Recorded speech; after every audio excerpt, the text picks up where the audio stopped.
Dan dari itu kemudian saya mencoba menghayati bahwa saya sebagai orang Bali, pada saat saya kuliah, saya harus mencoba dan betul-betul memperluas horizon pemikiran saya agar saya tidak menganggap bahwa orang Bali, suku Bali, budaya Bali itu paling benar.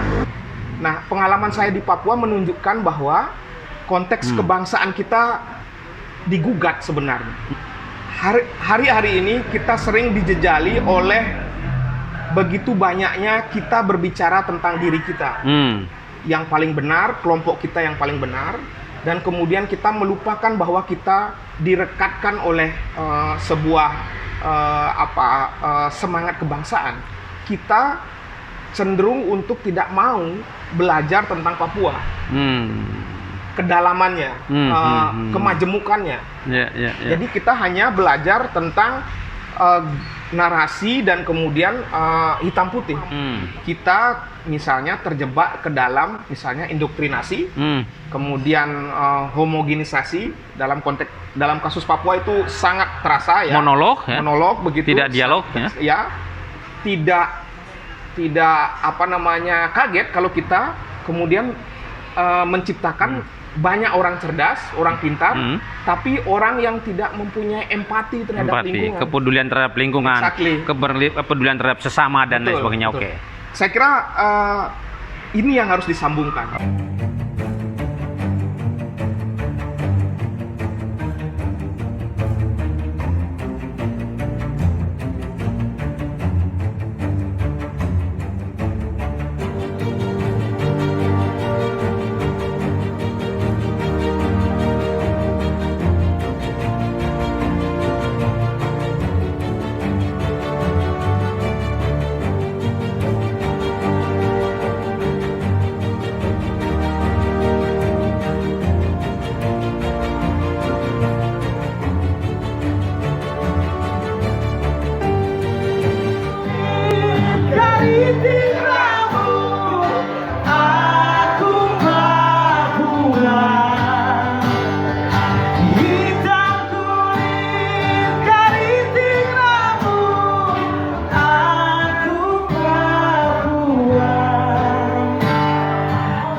Ya, selamat sore pemirsa Podcast Indonesia. Sore hari ini kita bersua kembali dalam acara obrolan warung kopi di Asa Kopi Resto. Sore hari ini kita kedatangan tamu, ya, seorang dosen, ya, yang dulu pada saat beberapa tahun lalu saya mengenalnya dia sebagai aktivis mahasiswa, seorang jurnalis kampus, ya, dan pernah sama-sama turun ke jalan dan lain sebagainya. Dan hari ini 20 tahun yang lalu bahkan lebih mungkin saya ketemu lagi, dia sudah menjadi seorang akademisi, seorang peneliti, dan Tuhan mempertemukan saya dengan dia di sore hari ini. Ya, ini adalah Dr. Ngurah Suryawan, ya. Dia saat ini menjadi dosen di Universitas Cendrawasih dan sekarang juga mengajar di Universitas Warmadewa. Dia banyak sekali menulis buku-buku soal sosiolog, soal antropolog, dan melakukan research di pedalaman Papua tentang kehidupan suku Maori dan lain sebagainya. Banyak sekali jurnal-jurnal yang sudah dia tulis dan ini membuat kita semakin memiliki referensi yang cukup buat dia hadir di sore hari ini. Pemirsa netizen Podcast Indonesia, hari ini kita dikejutkan oleh beberapa kejadian.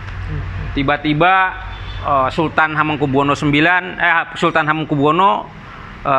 Gubernur Daerah Istimewa Yogyakarta membuat surat edaran agar seluruh rakyat Jogja setiap pukul 10 pagi itu menyanyikan lagu Indonesia Raya, ya.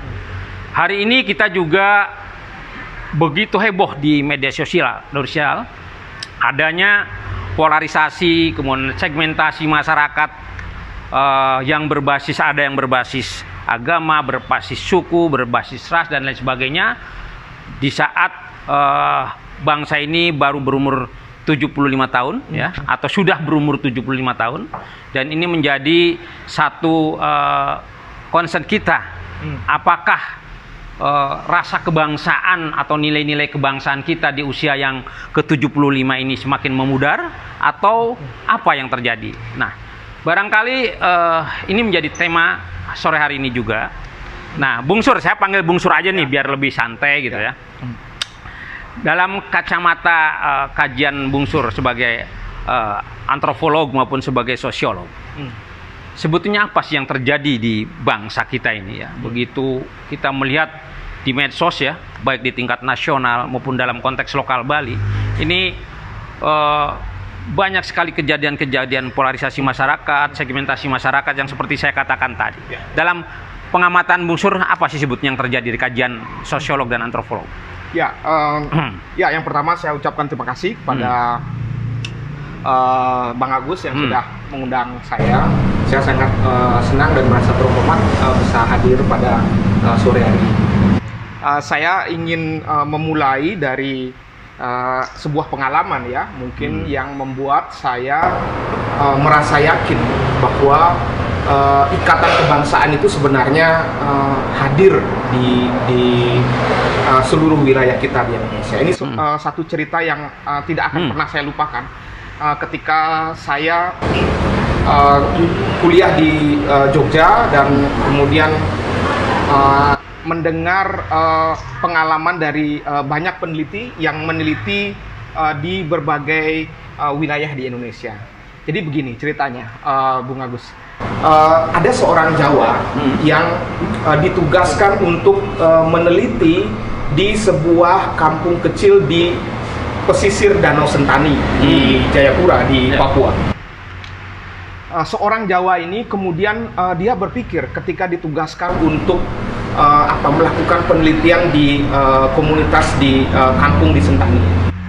Yang dia pikir adalah bagaimana saya seorang Jawa itu bisa engage, bisa bergaul dan bisa diterima oleh masyarakat di Sentani.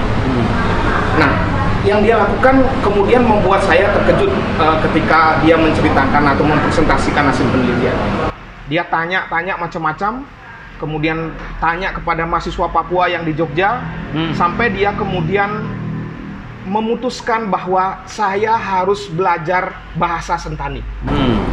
Bahasa Sentani yang mungkin orang Sentani pun, anak muda Sentani pun itu tidak semua menguasai. Dia paksakan diri beberapa bulan untuk belajar, sedikit perkenalan, nama saya berasal dari ini dan saya ingin tinggal dan belajar pada masyarakat di sini.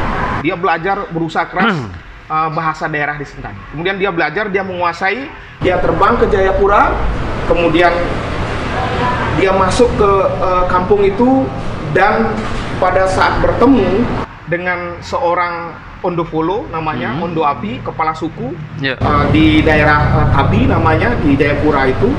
Kemudian seorang Jawa ini kemudian mempraktikkan bahasa Sentani yang dia pelajari. Ya, dia bilang, salam hormat Bapak Kepala Suku, kurang lebih begitu dalam bahasa Indonesia. Nama saya Agus, begitu, nama saya dari Jawa, dan saya ingin belajar kebudayaan dan masyarakat yang ada di sini dalam bahasa Sentani tentu. Reaksi yang mengejutkan itu datang dari kepala suku Ondo Api itu. Tanpa dia sadari, mahasiswa UGM ini yang belajar bahasa Sentani itu kemudian dipeluk oleh Ondo Api. Kemudian Ondo Api ini kemudian langsung menyatakan bahwa anak, dalam bahasa Papua begitu, anak, Anda adalah orang pertama yang dari luar orang kami yang bisa berbahasa Sentani. Karena itulah saya tidak ada khawatir sedikit pun untuk anak tinggal di tempat kami. Dan hari ini anak adalah sebagai anak dari suku kami. Nah, artinya apa? Artinya menurut saya adalah pada saat kepala suku Ondo Api dan seorang Jawa ini berpelukan, di sanalah menurut saya terletak relasi kebangsaan yang sebenarnya. Ketika seorang dari luar komunitas berusaha untuk mempelajari dan kemudian menyelami, memahami apa yang menjadi kebutuhan dan juga yang mengangkat derajat dari komunitas yang lain. Problemnya adalah kadang-kadang menurut saya kita terjebak dengan apa yang disebut dengan parokialisme. Kita melihat bahwa kelompok kita yang paling benar, kemudian menganggap kita tidak perlu berinteraksi dengan komunitas yang lain, dan kemudian selalu menegasikan ataupun menafikan keberadaan suku lain. Kita kadang-kadang absen dalam wacana kebangsaan dan kebangkitan kita hari ini. Kita kadang-kadang absen untuk mencoba memahami komunitas di luar kita. Gerakan ini saya kira penting, dan saya bersyukur berada dalam lingkaran gerakan yang disebut dengan perspektif antar budaya di Gajah Mada, di UGM pada saat saya kuliah. Perspektif ini menurut saya sangat penting karena memutus sekat kedirian kita sebagai sesuatu yang kita anggap benar-benar. Dan dari itu kemudian saya mencoba menghayati bahwa saya sebagai orang Bali pada saat saya kuliah, saya harus mencoba dan betul-betul memperluas horizon pemikiran saya agar saya tidak menganggap bahwa orang Bali, suku Bali, budaya Bali itu paling benar. Dan menganggap orang Papua ataupun orang Dayak di pedalaman Kalimantan itu tidak beradab dan kebudayaannya di bawah saya. Nah, pengalaman saya di Papua menunjukkan bahwa konteks kebangsaan kita digugat sebenarnya. Dalam artian adalah ketika personal kita, kemauan kita, empati kita tidak menyentuh ataupun tidak bisa seperti yang diterapkan oleh mahasiswa tadi dengan Ondo Api di Papua. Jadi poin saya adalah bahwa hari-hari ini kita sering dijejali oleh begitu banyaknya kita berbicara tentang diri kita yang paling benar, kelompok kita yang paling benar, dan kemudian kita melupakan bahwa kita direkatkan oleh sebuah semangat kebangsaan. Dan semangat kebangsaan Indonesia itulah yang perlu dicari dan kemudian diselami, dihayati. Dan caranya adalah, praktik kecilnya adalah seperti yang saya sampaikan di awal tadi tentang mahasiswa UGM dan Ondo Api. Itu menurut saya cerita yang selalu saya sampaikan ke mahasiswa dan lain sebagainya. Untuk apa? Untuk bisa kita memahami bahwa sebenarnya kita bisa memperkuat, merekatkan kebangsaan kita itu dengan cara-cara yang sederhana, yang kemudian berbasiskan kemanusiaan tanpa kemudian diskriminatif, rasis, dan juga kita menafikan komunitas yang ada di bangsa kita. Dan itu penting menurut saya, dan semangat itu yang saya kira hilang hari-hari ini karena kita kemudian dijejali dengan begitu banyak misalnya pragmatisme politik, populisme, kemudian juga yang pada akhirnya tanpa kita sadari mencabik identitas kebangsaan kita sebagai sebuah negara. Poinnya adalah, saya kira adalah keinginan kita untuk memahami orang lain, komunitas lain, dan kemudian secara kemanusiaan kita coba menyelami apa yang mereka pikirkan, karena itu belum tentu terjadi di kita, begitu ya. Dan saya kira itu menjadi PR kita ke depan, dan pandangan antar budaya ini menjadi hal yang sangat penting untuk kita terapkan, dan saya kira di-develop oleh berbagai macam institusi, kebijakan, dan lain sebagainya. Saya kira itu. Ada beberapa atau banyak persoalan-persoalan hubungan atau rasa kebangsaan ini diselesaikan oleh pendekatan-pendekatan budaya. Dari kacamata Bung Sur, Bung Ngurah, dalam konteks misalnya tadi Bung Ngurah sampaikan soal Papua, yang sekarang ini menjadi isu sentral dalam konteks Kesatuan Negara Republik Indonesia. Perlu nggak sih tadi soal pendekatan sosial budaya, kemudian memikirkan apa yang menjadi kebutuhan esensial mereka sebetulnya? Karena mungkin pendekatan kesejahteraan sudah, soal pembangunan infrastruktur dan lain sebagainya. Tapi mungkin ada hal yang sangat esensial yang belum menyentuh sisi-sisi batin atau sisi-sisi kebatinan mereka. Kalau dalam kacamata Bung Sur, kira-kira dari aspek tadi apa sebetulnya yang kira-kira perlu atau pendekatan apa yang diperlukan untuk mengajak saudara-saudara kita di Papua agar tertanam rasa kebangsaannya, kemudian tertanam rasa nasionalismenya dan lain sebagainya, ya, sehingga kita kemudian kembali ke grand norm kita, fondasi kita Pancasila sebagai perekat bangsa, konstitusi negara kita juga mereka menerima itu dan kemudian menjadi satu saudara yang tidak ada konflik lagi. Karena sudah cukup lama juga soal Papua ini belum bisa kita selesaikan. Kira-kira apa dari Bung Sur, kira-kira upaya-upaya strategis itu? Terima kasih Bung Agus ya. Yang poin saya ataupun sikap saya setiap membicarakan persoalan Papua dalam berbagai macam kesempatan sangat jelas ya. Yang pertama, menurut saya persoalan Papua tidak bisa dihentikan dengan cara kekerasan, pendekatan keamanan. Jadi menurut saya harus di stop segala macam kekerasan yang bisa kemudian memantik lagi kemarahan, ketidakpercayaan, dan juga yang paling penting adalah suasana ataupun rasa batin dari orang Papua. Ya, itu yang sering disebut dengan Memoria Passionis ya, sebuah laporan dari Gereja Katolik, ingatan, kekerasan dan penderitaan. Jadi menurut saya sikap agresif untuk melakukan tindakan kekerasan itu tidak akan menyelesaikan masalah. Makanya saya sering menyampaikan pada beberapa kesempatan kasus kekerasan yang sekarang berjalan di Papua adalah perlu ada semacam jeda kemanusiaan, kemudian gencatan senjata antara pihak tentara dengan KKB, dan kemudian kita bersama-sama duduk, kemudian membangun dialog, mencari jalan tengah yang baik, karena seperti kata almarhum Pater Niles Tebay, berdialog tidak akan membunuh orang.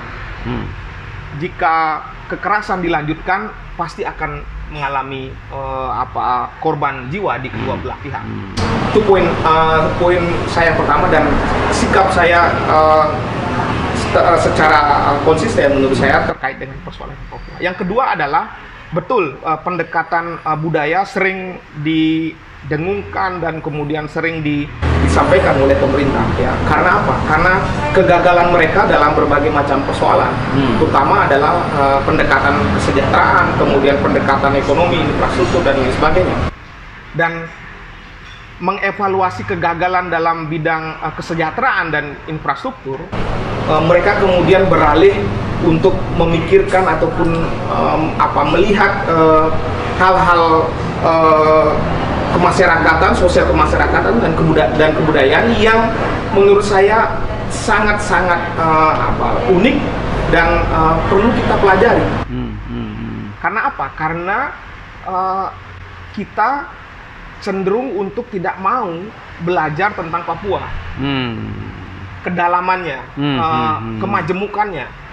Jadi kita hanya belajar tentang narasi dan kemudian hitam putih. Kita belum mampu untuk sebenarnya memahami dan mendalami Papua secara lebih utuh, mendalam menurut saya.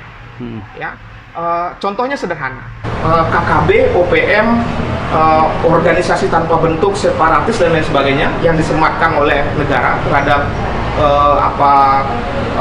kelompok-kelompok kekerasan begitu ya yang ada di Papua, menurut saya harus kita pahami secara lebih mendalam bagaimana sejarah mereka. Kemudian kenapa mereka hadir dan kemudian selalu hadir pada setiap peristiwa yang ada di Papua. Kenapa mereka bisa bertahan begitu lama? Kenapa masyarakat misalnya mendukung perjuangan mereka? Jadi kita nggak pernah tahu tentang hal itu, dan kita nggak mau tahu kan sebenarnya persoalan itu. Saya kemudian mencoba belajar misalnya tentang Papua. Saya mencoba untuk memahami hal itu yang kemudian menurut saya orang lain nggak penting. Yang penting adalah NKRI harga mati. Tapi kemudian tidak mau memahami realitas yang terjadi di Papua. Misalnya kalau kita lihat KKB misalnya atau OPM atau apapun, kita bisa lihat misalnya lahirnya itu adalah dari apa yang oleh pemerintah Belanda disebut dengan PPK, semacam batalion angkatan perang yang dibentuk, tentara yang dibentuk oleh pemerintah Belanda, kemudian dipersiapkan oleh pemerintah Belanda untuk negara Papua Merdeka. Kemudian setelah itu Indonesia masuk, ada yang disersi begitu, kemudian lari ke hutan. Ada salah satu tokohnya namanya Permenas Peri Awom yang sering disebut sebagai cikal bakal dari apa yang sekarang dinamakan oleh OPM. Begitu kurang lebih yang saya pahami, sependek pengetahuan saya. Mereka kemudian melakukan gerakan bersenjata begitu melawan tentara Indonesia pada saat itu, dan yang terkenal adalah tragedi Arpai namanya. Mereka menghancurkan ataupun mereka menyerang semacam wilayah tempat persenjataan begitu, kemudian ya akhirnya ke pegunungan dan lain sebagainya. Kemudian embrio gerakan bersenjata itu muncul. Berapa orang Indonesia yang paham tentang hal itu? Ya, kita kemudian terstigmatisasi dengan apa yang disebut dengan KKB, kelompok kriminal bersenjata, organisasi Papua Merdeka. Kita sebenarnya nggak paham tentang sejarahnya itu, tapi kemudian kita masuk dalam framing yang dibuat oleh negara, hitam putih. Nah, posisi saya adalah selalu ingin melihat, kita pahami dulu apa yang menjadi kompleksitas di Papua, ya, terkait misalnya dengan isu perdamaian dan kebangsaan dan lain sebagainya. Saya pernah mengalami misalnya di daerah pegunungan di Papua Barat, bagaimana misalnya proses perdamaian dan kalau di Bali disebut paruman ataupun rapat adat begitu, menyelesaikan sebuah permasalahan itu dengan kesepakatan damai yang setiap suku berbeda-beda. Begitu ya. Daerah pegunungan misalnya Lapago, Mepago dan lain sebagainya. Kemudian daerah Merauke di daerah selatan Animha, Saireri misalnya, Domberai, Boberai di daerah pesisir itu berbeda-beda. Saya melihat misalnya pada saat rapat adat gitu, namanya para adat, segala persoalan itu diselesaikan dengan praktik damai menurut mereka, kesepakatan damai plus dengan religiusitas.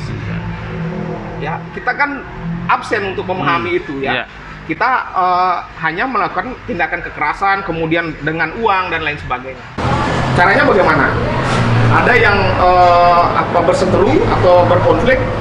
Sebelum para adat dimulai, kita berdoa kepada leluhur, ya, sirih pinang dan lain sebagainya, rokok. Sebelum berbicara dua pihak yang mengalami konflik, mereka harus makan tanah terlebih dahulu. Jadi tanah dimakan. Apa yang dibicarakan ini adalah kejujuran. Ya, jika kalian bicara tidak jujur, para leluhur akan menghukum kalian. Ya, setelah itu mereka berbicara segala macam. Setelah itu proses berjalan, perdamaian berjalan, ganti uang, ganti babi dan lain sebagainya, ganti kain timur dan lain sebagainya. Setelah itu proses karma berjalan. Siapa yang berbohong pasti akan meninggal. Jadi poinnya adalah sebetulnya yang terpenting adalah kita harus memahami secara mendalam esensi kebutuhan batin mereka, batiniahnya, suasana kebatinannya. Itu yang menurut kita penting ya, sehingga kita melakukan pendekatan yang benar dan mendapatkan solusi yang terbaik buat mereka. Kira-kira begitu ya. Persis. Dan kita juga memahami keberagaman yang ada di Papua. Jadi daerah pegunungan dengan daerah pesisir dan lain sebagainya Itu tidak beda bisa juga kita Sangat- seragamkan, sangat kita multi-camp. duplikasi dan lain sebagainya. Jadi harus konteks dan karakteristik itu sangat-sangat penting ada di Papua ya, Ya. ditambah dengan kepemimpinan dan lain sebagainya. Saya kira itu. Oke. Nah, kalau dalam konteks yang lain nih, Bung Sur, semakin memudarnya kalau menurut kita lihat ya, nilai-nilai kebangsaan, kemudian rasa nasionalis dan lain sebagainya. Ada nggak sih hubungan dengan pola atau kurikulum pendidikan kita? Kalau kita flashback sedikit ke masa lalu kita kecil-kecil gitu ya. Kita betul-betul diajari bagaimana harus menghafal lagu kebangsaan. Kita harus menghafal para pahlawan kita dan lain sebagainya. Dan itu tidak kita temukan saat ini. Anak-anak SD kita misalnya lebih hafal Spider-Man daripada Pangeran Diponegoro misalnya.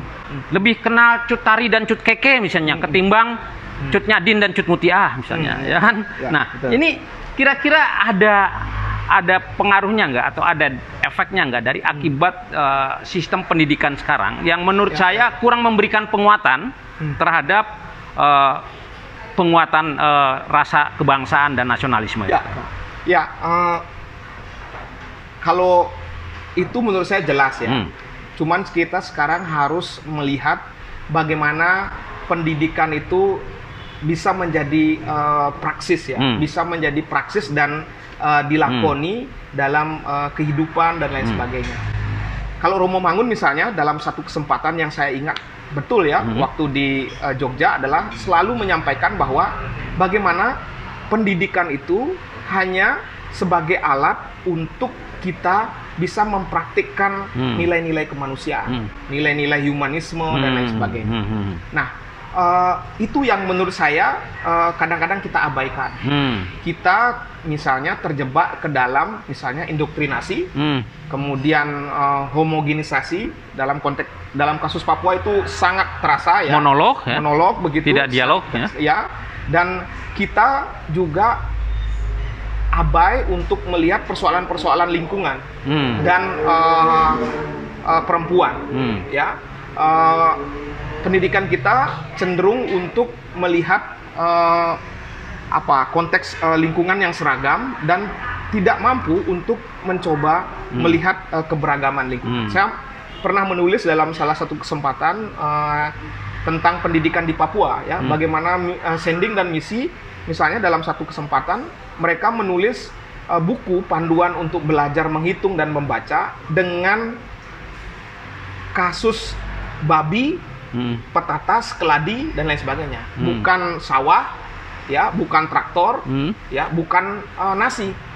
Karena para penginjil dulu paham bahwa orang Papua itu sangat lekat dengan babi, dengan kebun, dengan patatas, dengan keladi, bukan dengan sawah dan lain sebagainya. Nah, ini indikasinya bagaimana? Menurut saya adalah bagaimana selain dia mempraktikkan nilai-nilai kemanusiaan, dia juga harus dekat dengan alam. Dekat nilai dengan kearifan lokal. Nilai kearifan lokal, lingkungan sekitar. Dan ini yang kadang-kadang terputus. Pendidikan satu hal yang sangat birokratis, kemudian doktrinasi, textbook begitu, dan realitas lingkungan yang tidak menyatu sebagai sebuah praktik humanisme seperti yang dikatakan Romo Mangun gitu. Jadi ketika dia terpisah, yang lahir adalah orang yang hanya berpikir tentang dirinya, bukan orang yang mencoba untuk involve begitu dengan lingkungannya, sehingga tidak kaget kalau kita kemudian menciptakan banyak orang cerdas, orang pintar, tapi orang yang tidak mempunyai empati terhadap lingkungan, kepedulian terhadap lingkungan, kepedulian terhadap sesama dan lain sebagainya. Betul. Saya kira ini yang harus disambungkan.